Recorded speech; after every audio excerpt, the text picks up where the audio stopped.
When I was 11, I picked stocks. I had the whole wrong idea. I was interested in watching stocks, and I thought stocks were things that went up and down, and I charted them. I read books on technical analysis. I read Edwards and McGee. I think that was the classic then, hundreds and hundreds of pages.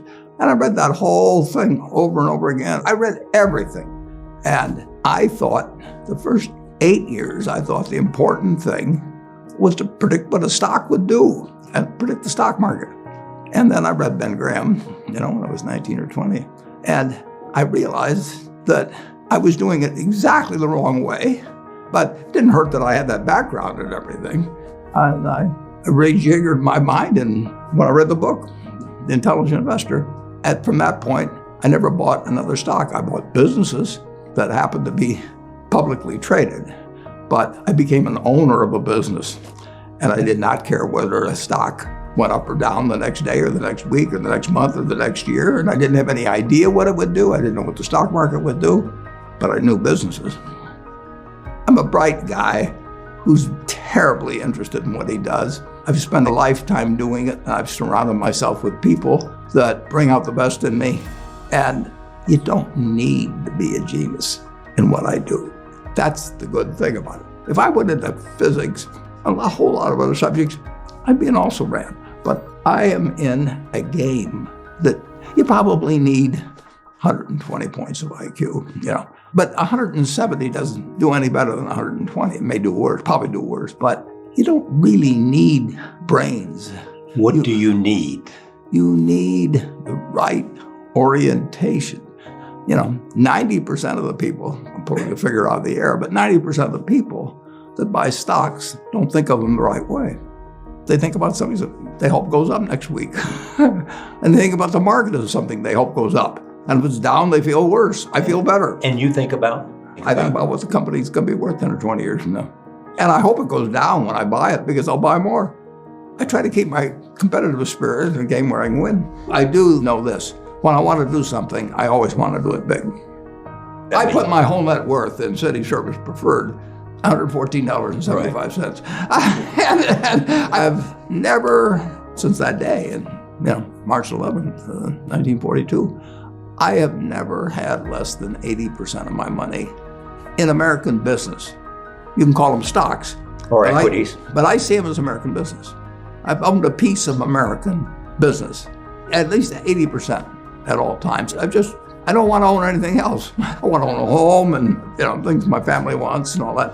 But owning 5 homes doesn't mean anything to me, because I can be happy in one home, and there's a certain amount of things that go wrong with everything. And if I got 2 homes, I know I've got more problems and I don't have more happiness. What brings you the happiness? What makes me happiest is what I'm doing. I enjoy 2 things about it. One, I know I'll win over time. That doesn't mean I'll beat everybody else or anything like that. But I'm in a game that's very, very, very easy if you have the right lessons in your mind about what you're buying. I'm not buying stocks. I'm buying pieces of overwhelmingly American business.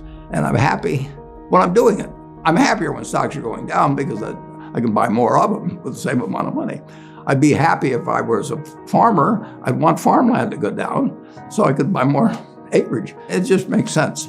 I'll tell you the second thing I really like. I like being trusted by people.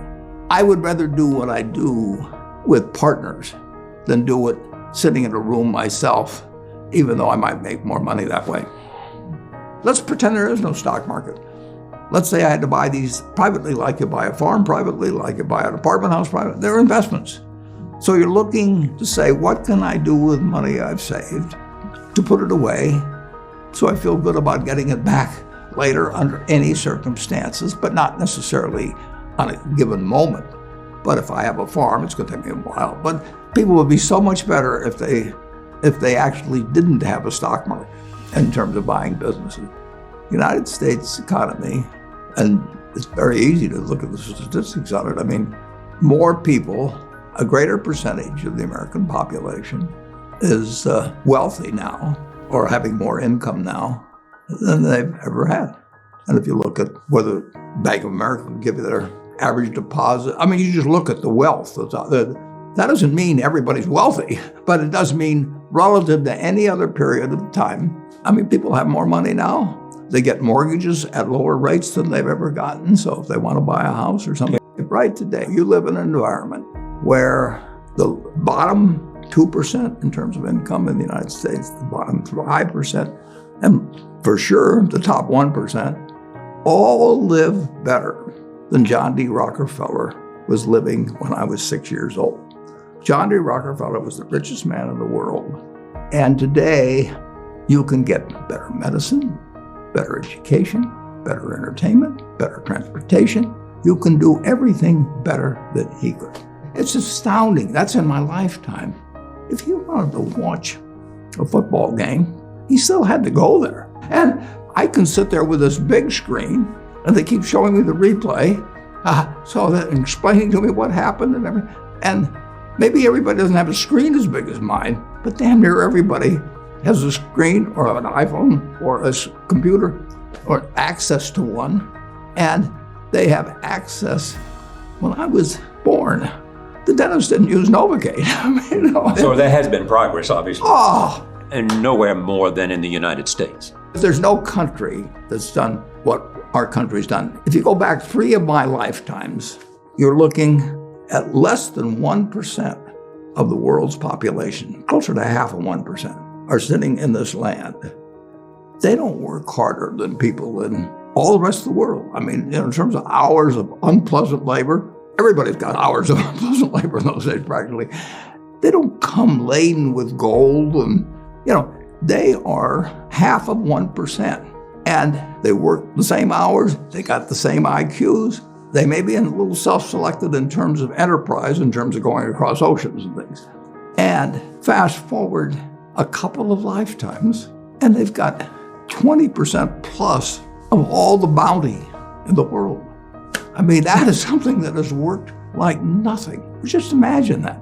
If you've gone to anybody, Constitutional Congress, in 1789, if you go to any one of the representatives there, and you said, I want to tell you what this place is going to look like, in 3 more of your lifetimes, your great-great-grandchildren are going to be flying in the skies, they're going to be watching sports all over the world, they're going to be entertained, their medicine. They're going to hold you off to a lunatic society of what he's doing. He's getting 50 cars and he's getting a whole bunch of little claim checks.